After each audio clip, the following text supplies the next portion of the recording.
Selamat datang di pembahasan kita kali ini. Pernah nggak sih Anda kepikiran apa sebetulnya resep rahasia kesuksesan itu? Itu pertanyaan besar ya. Iya kan? Bukan cuma untuk perusahaan teknologi raksasa, tapi juga buat kita, manusia, sebagai sebuah spesies. Apa ini semua karena beberapa individu jenius, atau ada sesuatu yang lebih dalam? Sesuatu yang kita lakukan bersama-sama mungkin. Nah, tepat. Hari ini kita akan bongkar pertanyaan itu.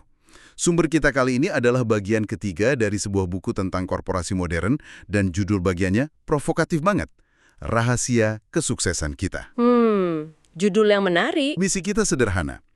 Kita akan bedah gagasan bahwa sukses itu bukan soal modal atau tenaga kerja, tapi dari sebuah, bahan rahasia kolaboratif.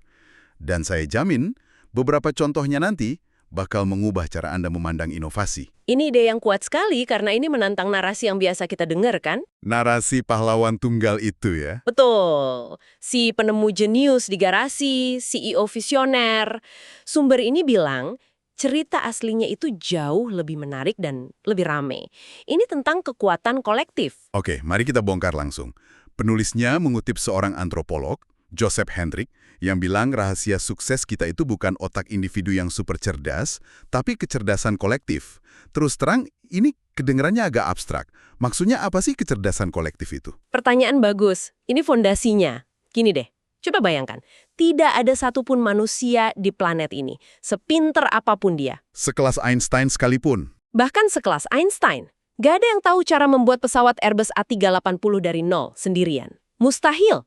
Dia harus tahu metalurgi, aerodinamika, software, logistik. Ribuan hal lainnya. Tepat, tapi 10.000 orang yang bekerja sama, di mana masing-masing punya keahliannya sendiri, mereka bisa bikin pesawat itu terbang. Nah, itulah kecerdasan kolektif. Pengetahuannya itu nggak ada di satu kepala, tapi tersebar dalam sebuah jaringan. Oke. Itu gambaran yang sangat jelas.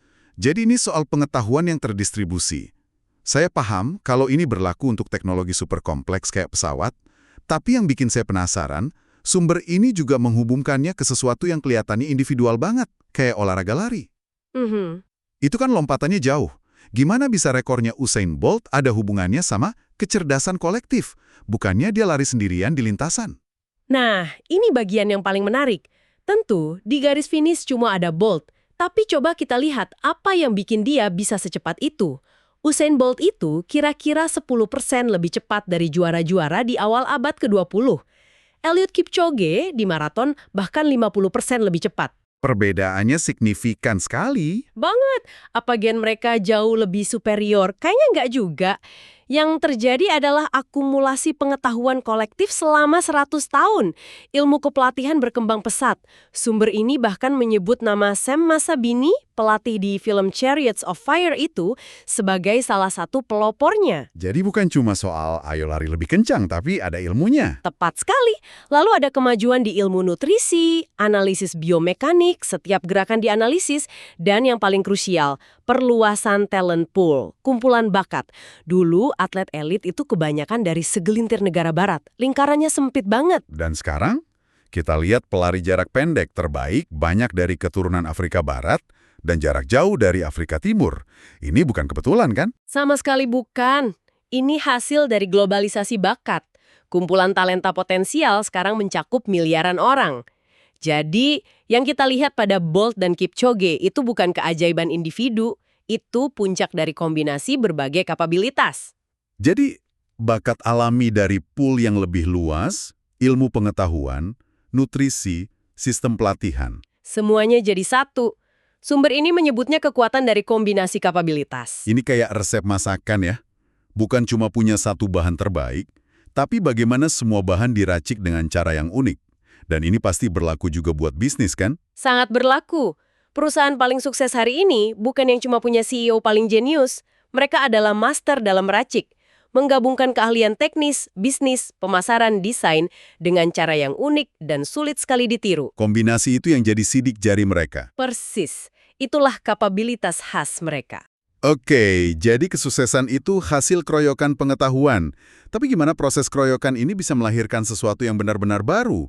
Contohnya listrik. Bukankah itu seringnya dikaitkan dengan satu orang, Thomas Edison? Nah, ini salah satu mitos terbesar inovasi.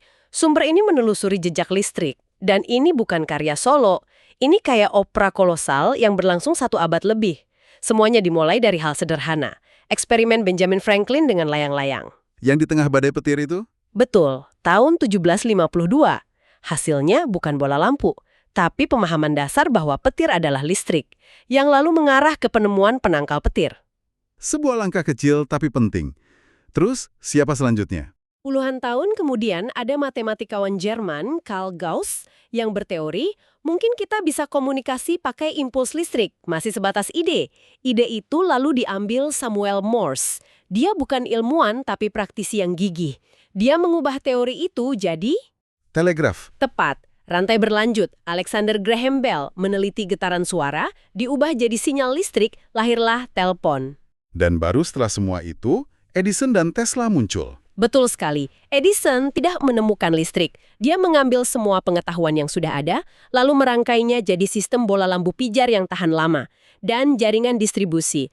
Lalu Tesla datang dan menyempurnakannya dengan sistem arus AC. Jadi ini akumulasi pengetahuan kolektif yang pelan-pelan, lalu di satu titik, meledak jadi aplikasi praktis. Ledakan kecerdasan kolektif. Ini menimbul pertanyaan yang agak provokatif sih.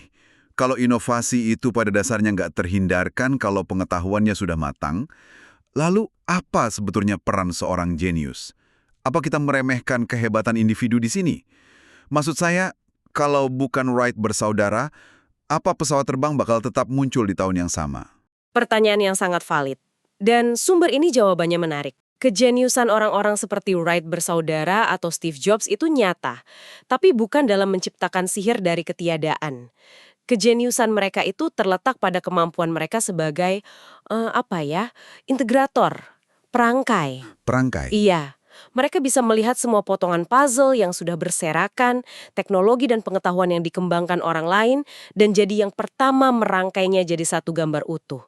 Di awal 1900-an, sudah ada mesin pembakaran internal yang ringan, pemahaman aerodinamika, material baru. Wright bersaudara paling cerdik menggabungkan itu semua. Jadi, mereka lebih kayak konduktor orkestra yang hebat, bukan komposer yang nulis musiknya dari nol. Analogi yang sempurna. Mereka nggak menciptakan biola atau trompetnya, tapi tahu persis cara menggabungkan suaranya jadi simfoni yang indah. Tepat sekali. Dan argumennya, kalau bukan Wright bersaudara, mungkin orang lain akan berhasil beberapa bulan atau tahun kemudian, karena semua alat musiknya sudah tersedia. Sang jenius tidak menciptakan gelombangnya, tapi dia peselancar terbaik yang tahu cara menunggangi gelombang itu. Oke, ini benar-benar mengubah cara pandang. Jadi, sukses adalah soal menciptakan kombinasi kapabilitas yang unik.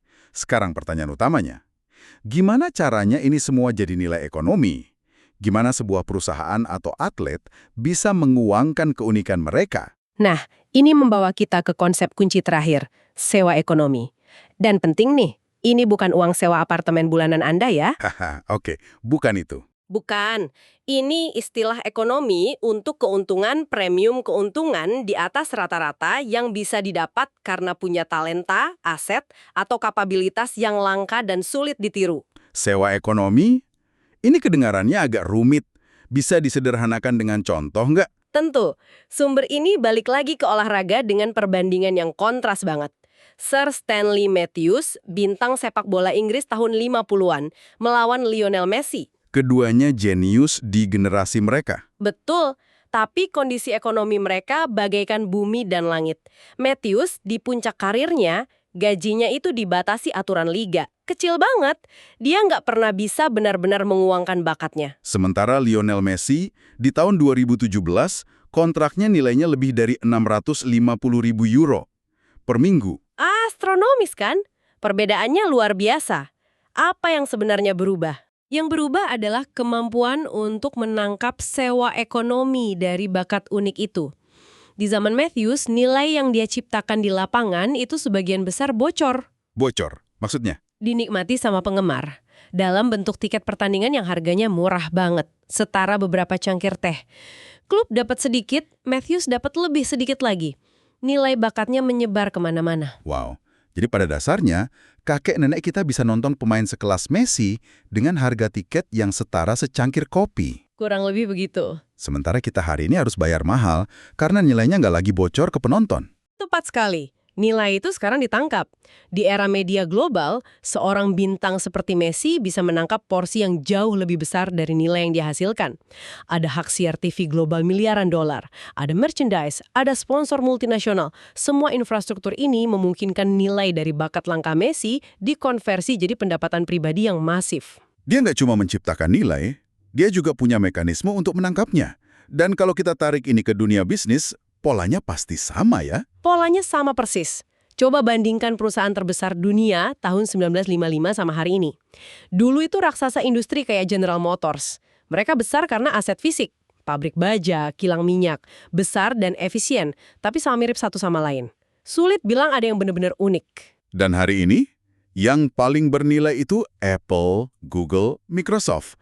Aset fisik mereka nggak seberapa dibanding raksasa industri dulu. Jadi, dari mana nilai mereka datang? Dari kapabilitas khas yang sangat sulit ditiru. Itulah sumber sewa ekonomi mereka. Buat Apple, itu ekosistemnya, desainnya, loyalitas mereknya. Buat Google, algoritma pencarian dan jaringan datanya. Ini bakat unik mereka, dan mereka sudah bangun sistem yang luar biasa untuk menangkap nilai ekonomi dari keunikan itu. Jadi, rahasia sukses di ekonomi modern itu bukan lagi soal jadi yang terbesar, tapi jadi yang paling unik. Tepat. Kemampuan menciptakan kombinasi kapabilitas yang nggak bisa ditiru. Itulah yang menghasilkan keuntungan premium. Ini pergeseran fundamental dari ekonomi skala ke ekonomi diferensiasi. Motonya bukan lebih besar lebih baik, tapi lebih beda, lebih baik. Jadi setelah kita bedah semua ini, apa artinya bagi Anda yang mendengarkan? Kayaknya rahasia kesuksesan di olahraga, teknologi, bisnis, bukan soal jadi yang terkuat atau modal paling banyak. Bukan itu. Ini tentang kekuatan kombinasi. Tentang kemampuan merangkai keahlian, berkolaborasi, dan membangun di atas fondasi pengetahuan orang-orang sebelum kita. Untuk menciptakan sesuatu yang benar-benar unik. Ini benar-benar mengubah cara kita memandang dunia kan? Dari kacamata yang murni individualistis dan kompetitif, menjadi dunia di mana kerjasama dan pengembangan pengetahuan bersama adalah kunci utamanya. Entitas yang paling sukses adalah yang paling pandai menggabungkan berbagai kapabilitas ini. Sumber-sumber ini bilang aset terbesar spesies kita adalah kecerdasan kolektif. Jadi, saya mau meninggalkan satu pemikiran untuk Anda renungkan. Di era yang semakin didominasi oleh kecerdasan buatan atau AI, apa yang akan terjadi pada nilai kecerdasan kolektif manusia kita? Pertanyaan bagus. Apakah ia akan jadi semakin berharga karena kreativitas dan intuisi kita yang nggak bisa ditiru mesin? Atau justru kecerdasan kolektif kita berisiko terpinggirkan oleh efisiensi superlogis dari AI? Sesuatu untuk dipikirkan lebih lanjut.